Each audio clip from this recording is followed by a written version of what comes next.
Hello. I need an outsider's perspective on this. I try to be understanding, but I am fuming. I think someone who is not living in this apartment would have a more neutral view on this.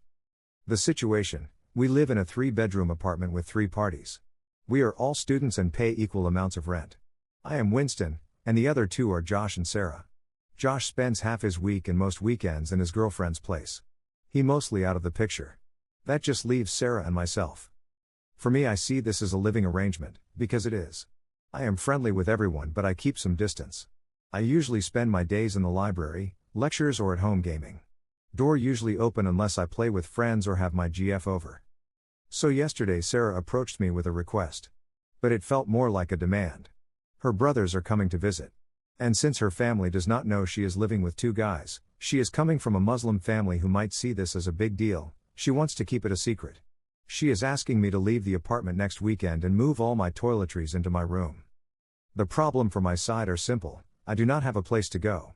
I am not asking my GF to spend the weekend at her place. She is visiting her family this week and won't be back until next week. We are not at the stage of the relationship where this is something reasonable to ask. If the roles were reversed, I would probably say yes, but feel very awkward about this. So, I told Sarah that. Where am I supposed to stay? Sleep in the library? She kinda dismissively turned around and told me that is your problem to solve.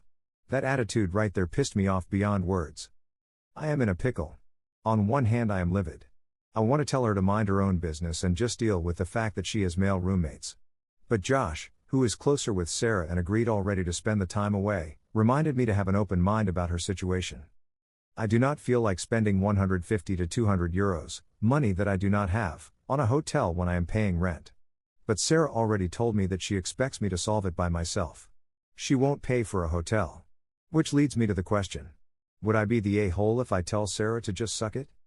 On a different note, with this happening, I am already starting to look for a new apartment.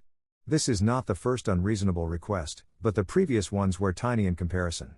Like asking me to please store my toothbrush in my room because she does not like neon yellow as a color. Gives her a headache every morning. Ended up buying a new brush early. Update 1. Thank you for the replies and some DMs I have received. I have decided on a plan of action. I will tell her no. I will tell her that I do not have the money to pay for a hotel, that I do not have a place I can simply crash on. I will also have Josh sit in. I have posted a message in the group chat effectively calling for a meeting tonight. I will explain my situation calmly and why I do not intend to leave on my own dime. That I am happy to play a role in the family visit. To actively show that I have no personal ties with Sarah by minding my own business. I like the petty ideas, but I am not the type of person to pour gas onto the fire. Furthermore, I have put out feelers to look for a new apartment with some friends from university. One friend is looking to move out from his parents' place and we get along fine gaming. I think this is the point at which the drama is getting too expensive on my mind. So a clean cut is the best option. Update 2. This has taken a sour turn. I requested the sit down.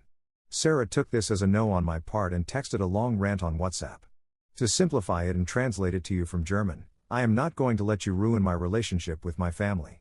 If you do not want to leave, you can pay for the hotel and I expect you to move out by end of January. The cherry on top, Josh just posted a thumbs up. So I also got a few things moving. I contacted the landlord about my lease. I asked him for his permission to use him as an emergency contact in case Sarah tries something funny like changing the locks on me.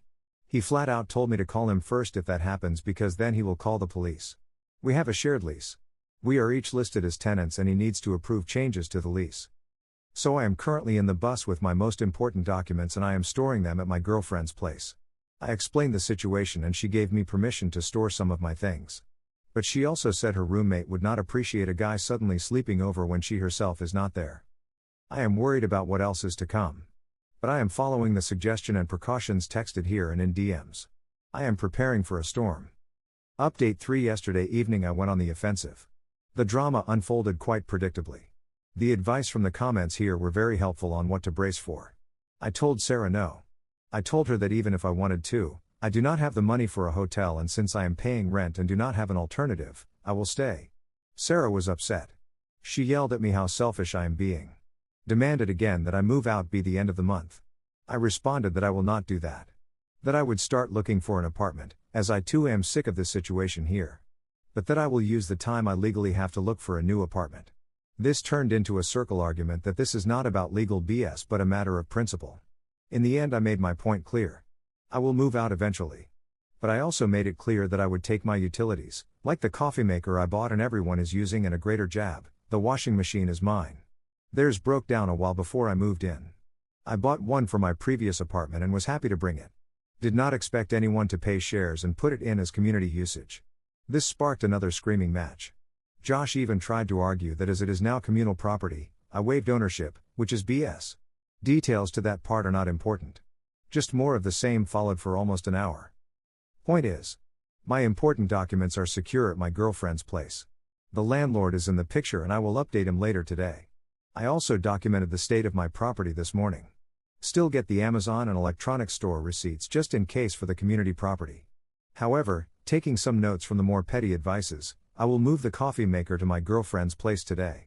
She loves this coffee maker and I figure I rather make her happy than my roommates. Not the a-hole.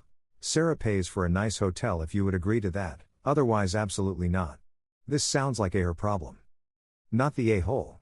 It's actually Sarah's problem to solve. She's the one who created it by lying to her family. Not the a-hole. She knew this would be a huge cultural issue with her family.